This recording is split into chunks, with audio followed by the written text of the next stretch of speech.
just with the overview kind of issue here, indoor air quality, just broadly, why is this an important issue? There's two really main reasons why we need to give our attention and act on the issue of indoor air quality. One is that we need to make sure that our indoor air is clear of all of the potential pathogens out there. So people would be well aware of influenza or COVID, measles, whooping cough. There's a whole range of bugs that are invisible, but they are indeed in the air unless we make sure that air is clean and fresh. The other reason is that there are many pollutants that can be in the air. And in the Australian context, the one that everybody knows about is bushfire smoke. That's a really concerning one. But there are others like vehicle emissions and pollens, mold. So those are really the two main sort of concerns about our indoor air. There is no guarantee that our indoor air is safe. Many people would be very shocked to learn that. It really is a gap in our public health infrastructure. We would never accept to eat unhygienic or unsafe food or drink unhygienic or unsterilised water. But in fact, there is that gap at the moment with indoor air where there's no guarantee that our indoor air quality is safe. And we need to fix that. And so on the kind of determining that it's unsafe, because again, that's something that, obviously people won't know. They won't know whether they're going into a room and it is safe. How is it actually determined? How do we know where there are going to be issues? Well, we need to know that we can be reassured that at the moment there are many experts around the world that have collectively determined the key things we should be measuring in indoor air to determine its safety. And without getting too technical, there's just a range of measures that we can put in place where we should be measuring the quality of the indoor air that gives us an idea of how fresh it is and how safe it is. At the moment, we don't have any regulation or legislation that requires anyone to measure indoor air quality. So at the moment, we're flying blind and we need to close that gap. Now, you've obviously spoken to members of parliament about this, government about this. Are we getting any progress at all in terms of, you just mentioned their legislation or anything similar?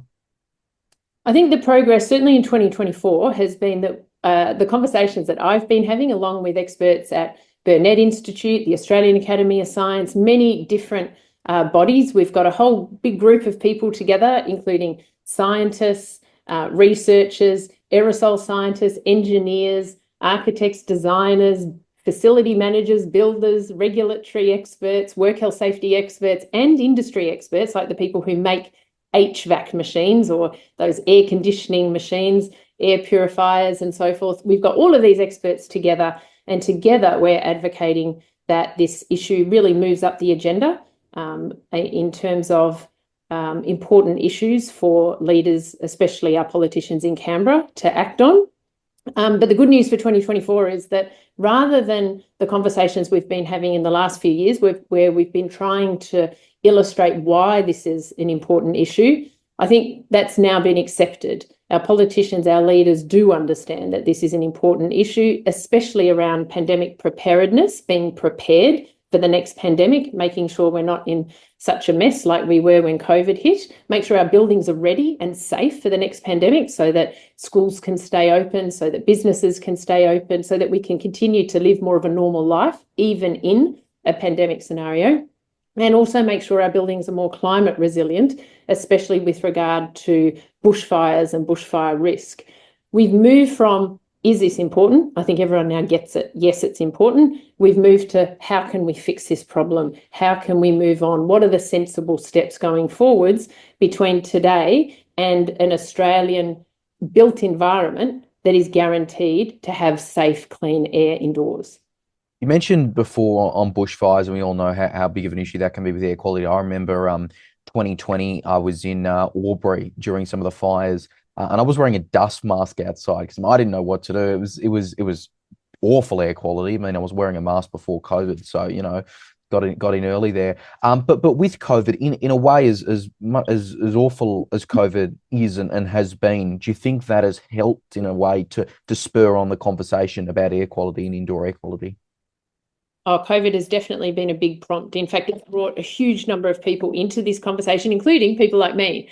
And of course, There've actually been experts around for decades calling on the world to act on indoor air quality. And it's a shame that we weren't listening to them broadly as a community for the past 30 years. And that really is one of the reasons why when COVID hit, we only had very blunt tools to use. We use lockdowns, we use mandatory this, mandatory that. It had a massive impact on people's lives and on people's livelihoods. And that doesn't need to happen again. We know that airborne diseases are almost all transmitted in indoor environments, and therefore our indoor environments should be ready for that. We should be on the front foot, and we should make sure that we have really robust regulation and systems and procedures in place so that our indoor environments are always safe. And that means making sure that the air is constantly refreshed with outdoor air and cleaned and purified so that all of those bugs, whatever they are, doesn't matter what the name is, COVID, influenza, whatever the next pandemic is going to be, all of those bugs should be removed from the air by continual air purification processes. And the good news is we actually have the technology. We have this technology. It's just that we need to use it, we need to implement it, and we also need to educate the community and bring the community along in the same way that Australia has just done so well over the years with sun smart campaigns, with tobacco control. That's sort of my initial area of expertise, but also things like driving safety. Australia really sits right at the top of the charts when you look at the world and how good some of our public health campaigns have been. And it's my hope that we will also be right at the top when it comes to educating the community on why it's important to have clean indoor air. Now, I know you're obviously well aware of this, but for those at home, in the Victorian government schools, I myself am a government school student. You know, we have these air filters that have been in for a few years. Look, I can attest to the fact that, you know, often they're not on, they're broken, often they're filled with garbage. Broadly speaking, statewide, do we know if they're actually making an impact being used? Look, I think that it's completely understandable that the government in Victoria rushed to get them out in October 2021 when suddenly we realised COVID was going to be everywhere and we wanted to do our very best to protect our students here in Victoria. So it was a rushed program. Unfortunately, it wasn't partnered with a robust education program. I think that was really the missing link. It was, even back then, you might remember at the start of COVID, everybody thought that COVID was a disease that you got by touching things. That was this terrible mistake. And I don't know about you, Leo, and all of your mates, but certainly a huge number of Australians were washing down their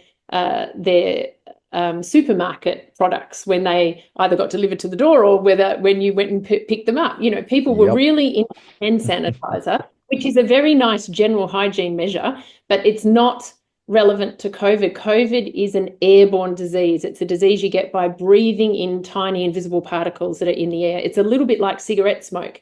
It's when you smell, cigarette smoke. That's an airborne phenomenon, and COVID is an airborne disease. So when those air purifiers were sent out to schools, there was still a lot of confusion about how COVID was spread. And schools everywhere. I mean, I saw myself, I've got kids at school. There was so much sanitizer in school classrooms in 2021, but it persisted in 2022 and 2023. I think it's still around now in 2024.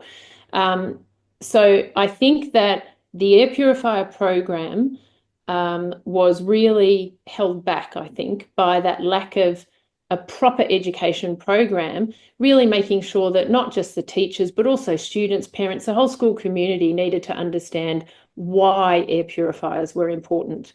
And so certainly moving forwards, it's great to see the Victorian government is currently funding and supporting two really great indoor air quality trials that are on at the moment in Victoria, looking at how we can best implement indoor air quality strategies in a range of public settings, including schools, to make sure that it's a really comprehensive program and that it does work and really gives us our best bang for our buck.